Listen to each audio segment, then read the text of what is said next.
just being physically outside does make all the difference, but it's also not the full story. It's not enough to just be physically outside, moving about. You also have to be present with your surroundings to make the most of outdoor space, of nature, and the bountiful energy that she provides. You can go for a walk, but if you're just thinking, if you're just stuck in your head, fantasizing or capitulating, being dominated by thoughts, then you're not really there, and you might as well be back at home in your box. We can chip away at all the karmic residue that our lives have gathered and accumulated with one simple breath.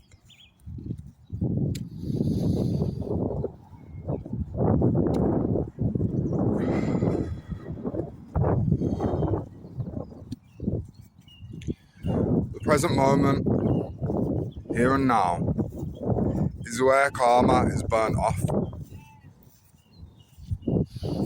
So the more we consciously breathe, the more debt is disintegrated, the less hang-ups we have about life, and the more ease we find in surrendering.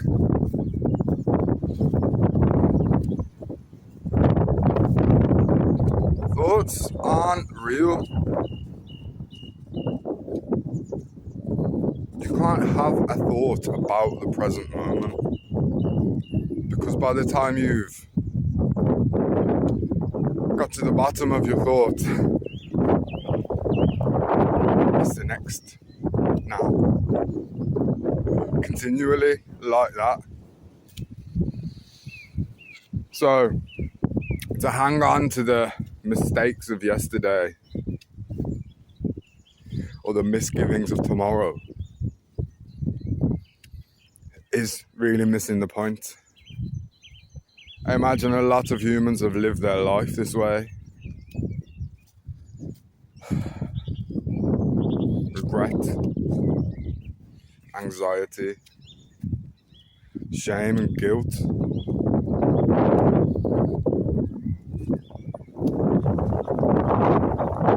Disbelief in our own powers of creation and invention.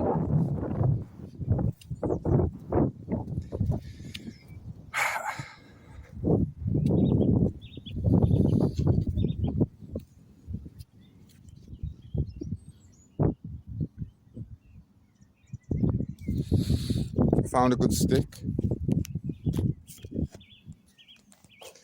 and I wouldn't have found this stick if I was otherwise engaged, if I was distracted from when and where I was. And that's what it's like. The awareness to pull yourself back into the here and now brings reward.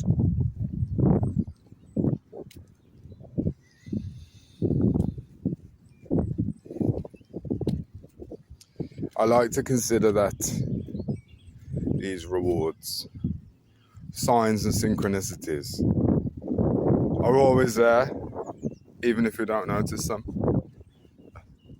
I like the idea of that because it's funny, like as if the answer is always within reach, even when we are entirely clueless. I think nature is the consistency. Nature is constantly showing us how to be by just being and being unconditional love at that. This stick was a gift, and it used to be an appendage of a tree, and then it came to be in my possession, and I can use it to walk in a more grounded and stable way, to not be rushing. And then at some point, the stick will become something else. But something else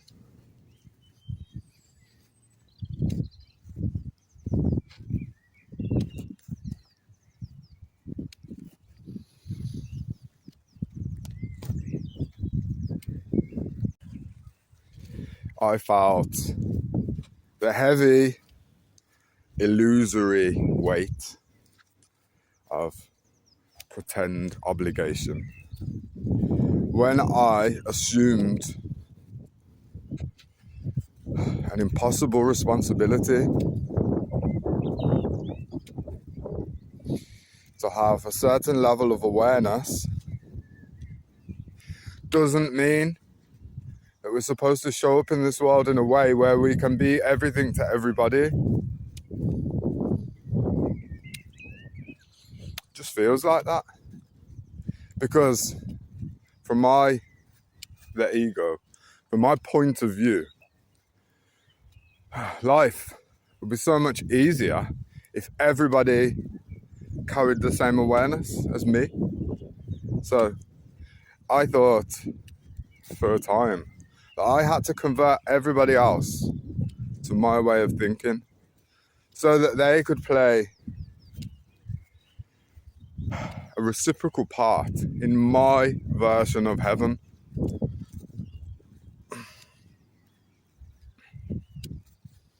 But it's not really about anybody else, because my version of heaven starts from me and ends with me, because I'm the observer, the participator, the one that gets to experience my version of heaven on earth.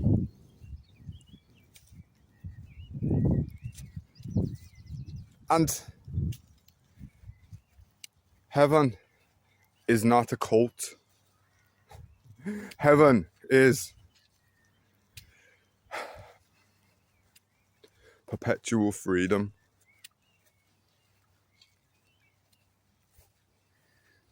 So that includes allowing everybody to show up as they are, as they will.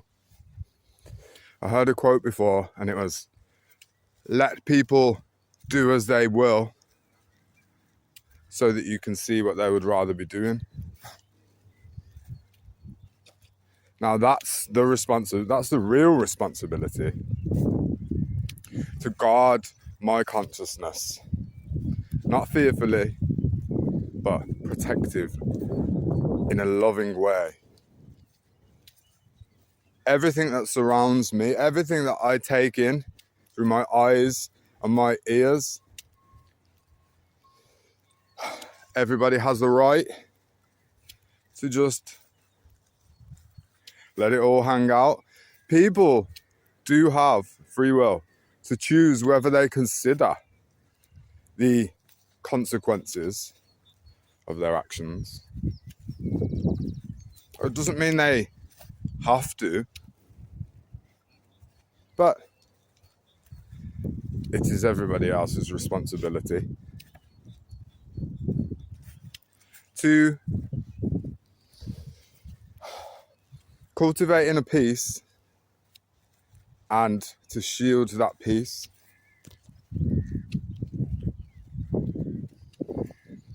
So I went from trying to get crucified, trying to just find all the humans, do what I can for them. And it almost did kill me. It did almost kill me. It's very close. And it taught me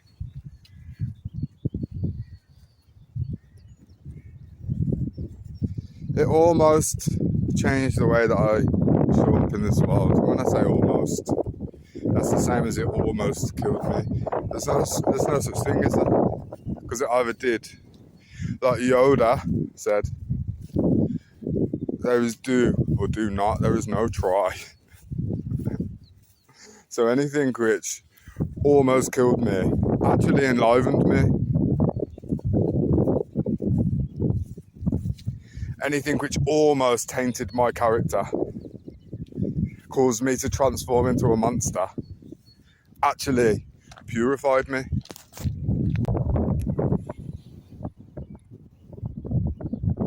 Whenever I come over to this park,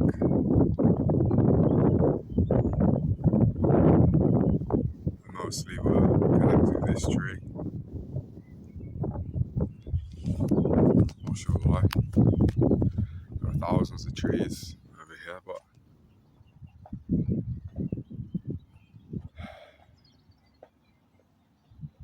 do love an oak tree. My favourite tree, if I had to choose, which of course I don't, it's just a human thing to do. All trees are wonderful creatures.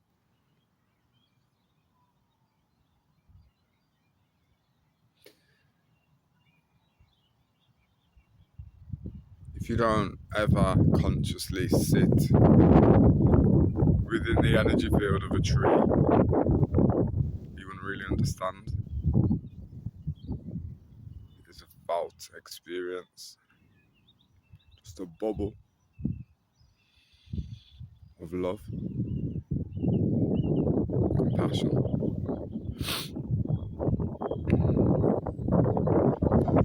With my feet touching the earth, becoming one with whatever it is that this tree's got going on.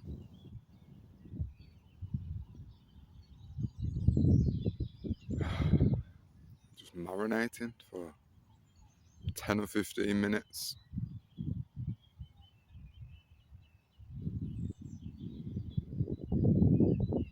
It's a full sensory experience. I can see, hear,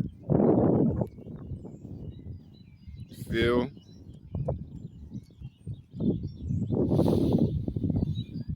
smell, and taste.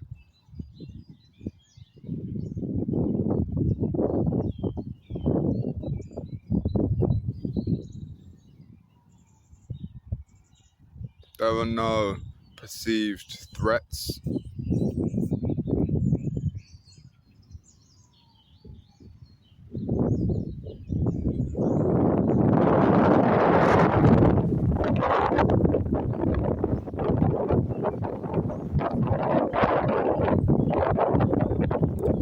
I met somebody once and she told me that there's a particular tree in our neighbourhood that hates her. And it really made me laugh. I don't believe that to be the case. I think that's a massive projection. I don't believe that trees are capable of hate. It doesn't make sense. They just grow. They just blossom. They just provide.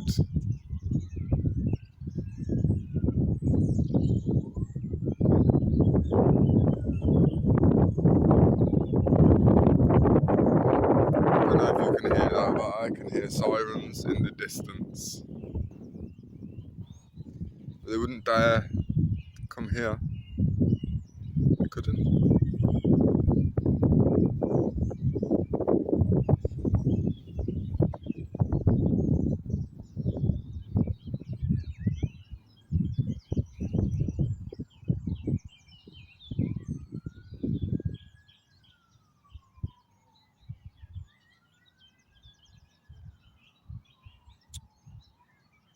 I have a bath once a week as an intentional action. My soul gets cleansed different ways.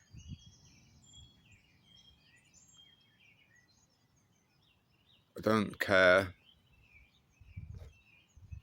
about how I smile or present to the world, because literally my rituals are my business.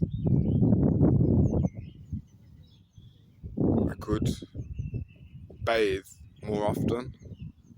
In fact, historically, after intermittently living on the streets with no access to water,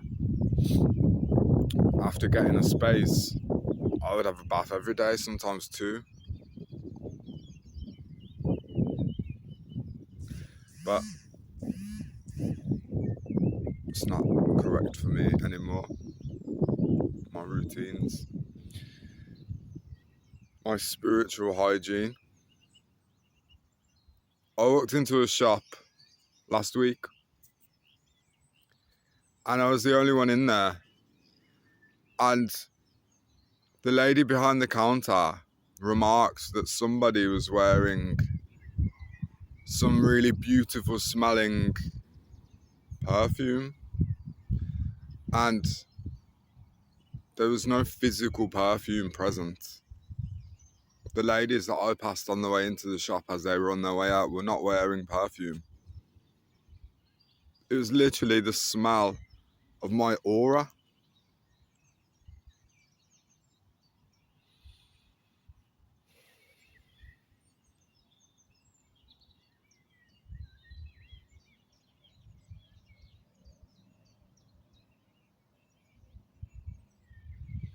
Because I cleanse intentionally, because I take the time to be received by trees, to be barefoot, to discharge any stagnant energy, any unnecessary thought forms, to give it back to the earth, to be truly cleansed.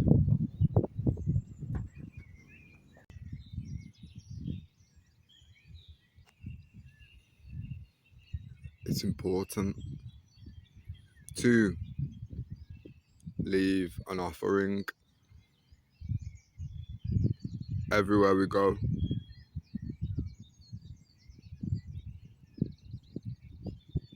to acknowledge the part that life, every single aspect,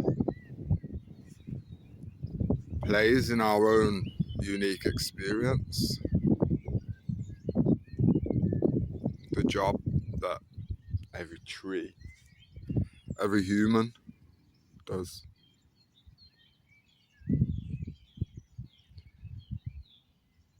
It's not about materialism, flashy, extravagant gifts. Although it's nice to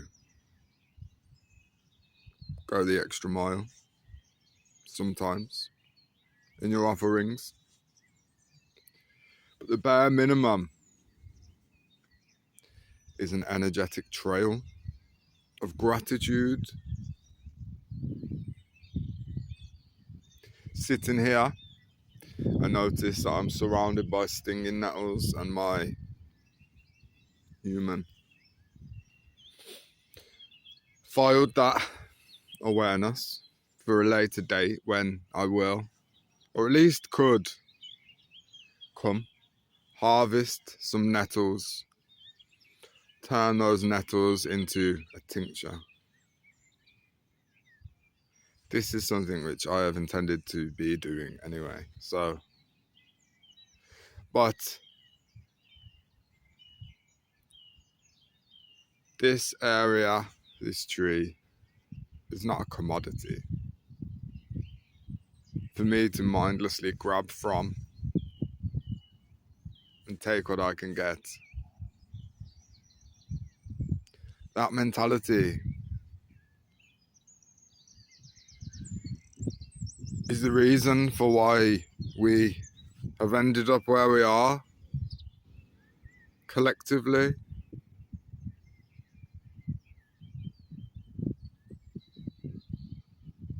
The law of exchange, if, and it is highly likely, almost definite. I come here to receive a bounty to make medicine. Then I will leave something in place to honor that exchange.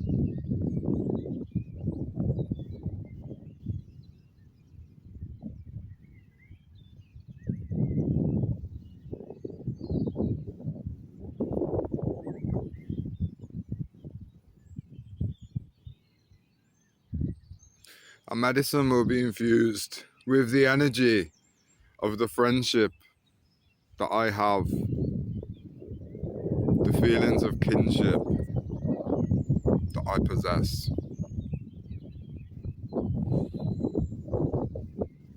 With this tree.